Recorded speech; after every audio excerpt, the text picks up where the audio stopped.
देखिए, आज हमारा पार्टी का स्थापना दिवस था और हमने लोगों को, नौजवानों को सिर्फ आमंत्रित किया था। 4 जगह मैंने पीछे की, बीकानेर, चूरू, हनुमानगढ़, गंगानगर,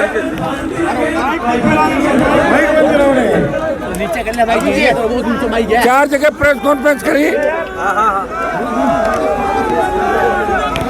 बंद कराना, कौन बोल रहा बीच में, बंद करा उसको। 4 जगह हमने प्रेस कॉन्फ्रेंस के माध्यम से लोगों को आमंत्रित किया कि 7वां स्थापना दिवस है राष्ट्रीय लोकतांत्रिक पार्टी का और 7वें स्थापना दिवस में 7 संकल्प लेंगे और 7 संकल्प के साथ इस कांग्रेस और भारतीय जनता पार्टी का जो मिला जुला खेल चला राजस्थान में, इसको खत्म करेंगे और हम आगे बढ़ेंगे। आज की हमारी जो रैली थी, ये खुशी की रैली थी। 7 संकल्प हमने लिए, पटाखे चलाए, केक काटी और पूरा आरएलपी परिवार एकजुट हुआ और आज सैकड़ों लोगों ने पार्टी की सदस्यता ग्रहण की। प्रमुख लोगों के साथ साथ कई ऐसे चेहरे थे जो 5 से 10 हज़ार वोटों को प्रभावित करते हैं। सर्व समाज के लोग आरएलपी में आए और ये बहुत ऐतिहासिक सभा थी। अगली रैली में मेवाड़ में करूँगा, जो मुद्दों आधारित रैली होगी और हम शीघ्र ही 3 साल का हमारा जो रोड मैप है और क्या हमारा रूट चार्ट रहेगा, इसकी घोषणा करेंगे और मजबूती के साथ आने वाले चुनाव आरएलपी पार्टी लड़ेगी। मेरे तो हमेशा ही लोग आते हैं, हमेशा ही आते हैं, लेकिन पहली बार मेरे बिना गए, पहले मैं गांव में जाता हूं, रैलियां करता हूं, फिर जिलों से लोग आते हैं। अब की बार बिना कोई साधन सब लोगों ने अपना आप किया, हर 1 रुपया भी हमारा नहीं लगा। और जयपुर की रैली जो हुई थी 2 लाख जवानों की, उसके बाद डबल जोश के साथ और बीकानेर के अंदर जिस तरह हनुमानगढ़ गंगानगर का किसान जवान पहली बार आया, कम आते हैं हनुमानगढ़ गंगानगर के जमींदार, तो उनको मैंने कहा भाई आपका संभाग है, आप जब तक नहीं जगोगे तो राजस्थान नहीं जगेगा। लेकिन उन्होंने मेरे से प्रॉमिस लिया कि हनुमानगढ़ गंगानगर में भी आगे रैलियां करोगे आप अलग जिलों की, वो भी हम उनका करेंगे। लेकिन आज का जो हमारा आयोजन है वो सफल आयोजन है। मोदी जी ने बीकानेर में रैली की थी, मुझे याद है किस तरह बसें लाए थे, किस तरह हालात हुए, नरेगा के मजदूर लाए, फिर भी एक आह्वान पे ये मैदान कितना बड़ा आप देखो। और इसमें एक जगह अगर इनको बिठा दे कुर्सियाँ लगा के तो ये जाएगा कोई 3 किलोमीटर दूर। अपने मन से आए हुए लोग, अपने मन से आए और अभी तक जा नहीं रहे। 2028 की तैयारी 28 का तो आगाज है ही, वो तो मैं कह ही रहा हूँ कि 28 का आगाज भी है, 28 हमारी आखिरी लड़ाई भी है। मेवाड़ से मुद्दों के साथ हमारी पहली बड़ी रैली की हम शुरुआत करेंगे, उसकी तारीख 1-2 दिन के अंदर घोषित करेंगे। ये ट्रेलर होगा और पिक्चर 28 में दोनों पार्टियों को दिखा देंगे। दोनों पार्टियों के भ्रष्टाचारियों का खात्मा करा देंगे और भजन लाल का भी दिमाग ठीक करेंगे और कांग्रेस के नेताओं को।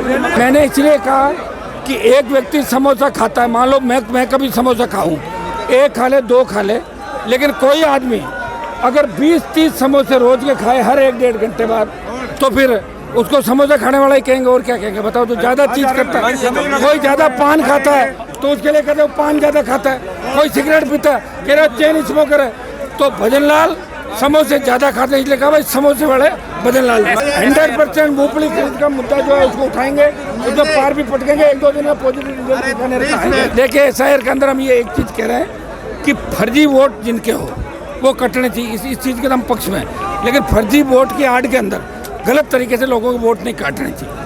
ये हम तो राहुल गांधी के साथ ही थे, नारे लगा रहे थे ना वहाँ पर, लेकिन राहुल गांधी की राजस्थान की कांग्रेस तो हमें मारने में तुली हुई, देख रहे हो आप किस तरह का हालात। लेकिन फिर भी हम इंडिया अलायंस के साथ वहाँ हैं। पंचायत राज चुनाव में कांग्रेस से अलायंस नहीं करेंगे। नहीं, बीकानेर की टीम को मैंने धन्यवाद दिया और ये बीकानेर की गाँव डाणी से बैठा हुआ, पाकिस्तान बॉर्डर पर बैठा हुआ अंतिम आदमी है। वो कह रहा है कि हमें बदलाव चाहिए, हमें कुछ नहीं चाहिए, हमें राजस्थान को बदलना। 7 साल के एजेंट हमने अभी आपको पढ़ के सुनाए थे मंच से, कॉपी भी आपको दे रहे हैं। महिला सुरक्षा, बढ़ता जो अपराध है उसको रोकना, रोजगार, किसान कम कर्ज माफी, MSP खरीद, राजस्थान को सम्मान, हमारी संस्कृति, ये जितने भी मुद्दे हमने लिए हैं वो 7 साल आगे 7 जो संकल्प है इनको लेके पार्टी आगे चलेगी। नए मुद्दे भी जुड़ते जाएंगे। पहले जो मुद्दे थे हमारे टोल मुक्त, फ्री बिजली, सशक्त लोकायुक्त की हमने बात करी, भ्रष्ट मंत्री भ्रष्ट अधिकारियों को कैसे इलाज हो, लोकायुक्त होना चाहिए। पहले कई FIR लोकायुक्त ने प्रपोज की, लेकिन लोकायुक्त CM को प्रपोज करता है, CM अपने खिलाफ FIR थोड़ी करेगा। तो बहुत सी चीज़ें मिलेगी। सड़क पर लड़के ही हम कुछ कर सकते हैं, बिना लड़े कुछ नहीं मिलने वाला। कांग्रेस ने चुप्पी साध ली, कांग्रेस BJP मिले हुए, एक सांपनाथ दूसरा नागनाथ है, दोनों की फन कुचलने का समय आ गया। राजस्थान का नौजवान दोनों पार्टियों की फन कुचल के इस बार राजस्थान की सत्ता पे कब्जा करें। देखिए 200 सीटों पे हमने ये कहा कि कांग्रेस बीजेपी के खिलाफ अगर कोई दल हमसे समझौता करना चाहेगा, अगर किसी दल का प्रभाव है राजस्थान के अंदर, निश्चित रूप से उन दलों से हम हमारे अलायंस के विकल्प भी खुले रखें। अंततः चुनाव में कल घोषणा करेंगे हमें क्या करना है, लेकिन कांग्रेस बीजेपी के खिलाफ आरएलपी का समर्थक और आरएलपी का अगर वहाँ 1 से लेकर 1000 जो भी वोट है वो कांग्रेस बीजेपी के खिलाफ वोट करें। मैंने इसलिए दी क्योंकि हमारे समाज के अधिकारी नहीं बढ़ने के बाद 70% बिगड़ जाते हैं। वो समय भूल जाते हैं कि किस तरह वो पढ़ लिख के करते थे। उनको दूसरे समाजों से सीखना चाहिए कि दूसरे समाजों के लोग अपना बचपन नहीं भूलते, वो बात उनको याद रखनी चाहिए। इसलिए उनको कहा कि तुम लोग ये जो कर्म कर रहे हो ठीक नहीं। जैन जी बन के पर्दे से जरूरत नहीं, जैन जी तो अपना आप ही बन रहा है राजस्थान का जवान। देश में जो हालात हो रहे हैं, लोग अपने आप सचिवालय में घुस जाएंगे, कब्जा कर लेंगे। कितने दिन रुकोगे मुझे बताओ, कितने दिन? जो क्रांति एक नई तरह जो आएगी, तो क्रांति की शुरुआत बीकानेर की धरती से होगी। ये आंदोलन नहीं था, आज ये खुशी का माहौल था। आज कोई मुद्दे नहीं थे, आज कोई मैं बिजली माफ़ कराने या कर्ज माफ़ कराने नहीं बुला रहा था। आज ये था कि स्थापना दिवस। जब आप बताओ लाखों लोग खुशियाँ मनाने के लिए आ सकते हैं, तो आंदोलन में 5 लाख से ज़्यादा लोग आएंगे। अंदाज लगा सकते। आरएलपी बनी थी 29 अक्टूबर 2018 को, और पहली रैली मेरी थी दिसंबर 16 के अंदर, और दूसरी बाड़मेर।